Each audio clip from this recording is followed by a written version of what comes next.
Now branches from the lateral posterior cord. तो posterior cord कैसे बनी थी, मैंने बताया था कि पोस्टीरियर कॉर्ड हमारे पास posterior division of all three trunks के फाइबर से मिलके बनी थी, कि जो हमारे पास तीनों ट्रंक थी, अपर ट्रंक, मिडिल ट्रंक और लोअर ट्रंक, वो एंटीरियर और पोस्टीरियर डिवीजन में डिवाइड हो जाती थी।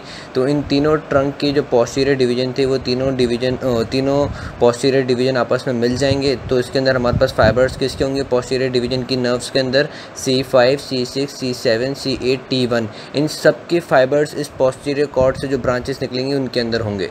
ठीक है, अब इसमें से ब्रांचेस कौन कौन सी निकलती हैं, तो इसमें से ब्रांचेस निकलती है ऑर्डर वाइज मैं बता रहा हूँ। सबसे पहले निकलती है अपर सब स्कैपुलर। जब भी ये वर्ड सब स्कैपुलर आ जाए तो समझ जाना कि वो चीज़ जो है वो सप्लाई कर रही होगी सब स्कैपुलरिस मसल को। ठीक है, सब स्कैपुलरिस मसल कहाँ होता है, हमारे पास स्कैपुला के एंटीरियर एस्पेक्ट के ऊपर जो सब स्कैपुलर फोसा होता है वहाँ पर ये मसल लगा हुआ होता है। ठीक है, तो अब हमें जो पोस्टीरियर कॉर्ड की जो नर्व्स हैं वो कैसे दिखेंगे, मतलब हम कैसे उसको देख सकेंगे।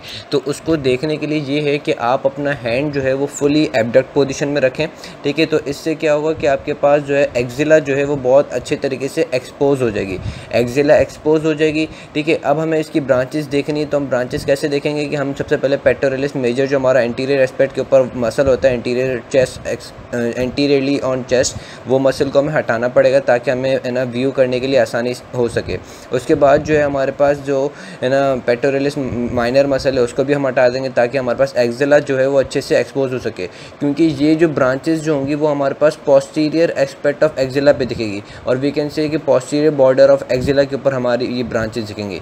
तो हमें एंटीरियर एस्पेक्ट ऑफ एक्जिला से सारी चीज़ें हटानी पड़ेंगी। ठीक है, तो अभी हमने क्या क्या हटा दिया, पेक्टोरलिस मेजर हटा दिया, पेक्टोरलिस माइनर मसल हटा दिया, साथ में हमें क्या हटाना पड़ेगा कि है ना थोड़ा से बाइसेप और वो जो कोरेकोब्रेकिलिस है, इन दोनों मसल्स को भी हम हटा देंगे ताकि हमारे पास क्या हो कि पोस्टीरियर एस्पेक्ट ऑफ एक्जिला पूरा एक्सपोज हो जाए, या वी कैन से कि एंटीरियर स्कैपुला पूरा विजिबल हो जाए। ठीक है, अब जैसे हमारे पास एंटीरियर स्कैपुला विजिबल हो जाएगा तो हमारे पास इसकी ब्रांचेस दिखेंगी। सबसे पहले जो ब्रांचेस पोस्टीरियर कॉर्ड से आती है वो आती है अपर सब स्कैपुलर, जो कि क्या करेगी, सप्लाई करेगी सब स्कैपुलरिस मसल को। ठीक है, उसके बाद जो इसकी दूसरी ब्रांच आती है वो आती है थोरैकोडोर्सल नर्व।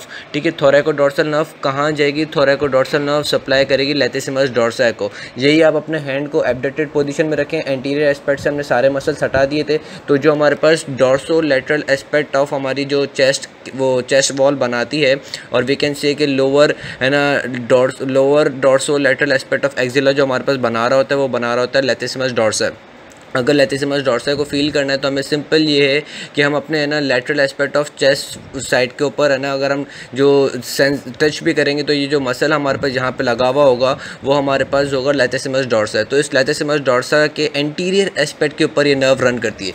जैसे कि है ना अगर आप स्नेल में तस्वीरें वगैरह में भी देखें कि हमारे पास ये जो थोरैकोडोर्सल आर्टरी हो गई या थोरैकोडोर्सल नर्व जो होती हैं वो हमारे पास लैटिसिमस डोर्साई के एंटीरियर एस्पेक्ट के ऊपर रन करती हैं। ठीक है, उसके बाद जो इसकी थर्ड जो ब्रांच है वो है हमारे पास लोअर सब स्कैपुलर जो है वो हमारे पास है ना सब स्कैपुलरिस को भी सप्लाई करेगी, साथ में थोड़ा सा इसका कोर्स जो होगा वो थोड़ा सा है ना नीचे की तरफ भी आएगी। ठीक है, क्योंकि हमें पता है सब स्कैपुलरिस मसल है, सब स्कैपुलरिस मसल के है ना थोड़ा सा नीचे हमारे पास कौन सा मसल लगा हुआ होता है, वो लगा हुआ होता है टेरेस माइनर। तो ये जो नर्व जो है, ये जो इंफीरियर लोअर सब स्कैपुलर नर्व जो है वो हमारे पास इसको भी सप्लाई करेगी, टेरेस माइनर को भी। ठीक, उसके बाद जो पोस्टीरियर कॉर्ड की आखिरी ब्रांच है जो कि इसकी पोस्टीरियर कॉर्ड की कंटिन्यूएशन है वो है हमारे पास रेडियल नर्व। ठीक है, और साथ में एक और ब्रांच रहती है रेडियल नर्व और है ना एक्सिलरी नर्व। ठीक है, उसी टाइम पे ही हमारे पास रेडियल नर्व जो होती है पोस्टीरियर कॉर्ड से वो पोस्टीरियर कॉर्ड की कंटिन्यूएशन जो है वो रेडियल नर्व हो जाएगी और उधर से ही ब्रांच निकलेगी जिसको हम कहते हैं एक्सिलरी नर्व। ठीक है, एक्सिलरी नर्व जो है वो हमारे पास फिर क्वाड्रेंगुलर स्पेस जो है उसको क्या करेगी, क्वाड्रेंगुलर स्पेस में से पास होगी और फिर हमारे पास कहाँ चली जाएगी है ना पोस्टीरियर एस्पेक्ट ऑफ उस पे हिमरस पे, पोस्टीरियर एस्पेक्ट ऑफ हिमरस के ऊपर चली जाएगी on posteriorly on surgical neck of humerus. ठीक है, अब वो जो मैंने स्पेसिस वाली वीडियो बताई थी या बनाई थी उसमें आप देख सकोगे कि कैसे है ना हमारे पास एक्सिलरी नर्व जो है वो क्वाड्रेंगुलर स्पेस से पीछे जा रही है पोस्टीरियरली ऑन ना सर्जिकल नेक ऑफ हिमरस। वहाँ पे जाके फिर ये एक्सिलरी नर्व जो है वो फर्दर ब्रांचेस जाएगी, उसको हम बाद में डिस्कस करेंगे। करेंगे, लेकिन अभी हमें सिर्फ जनरल ब्रांच है ना ब्रांचेस ऑफ कॉर्ड्स का पता होना लाजमी था।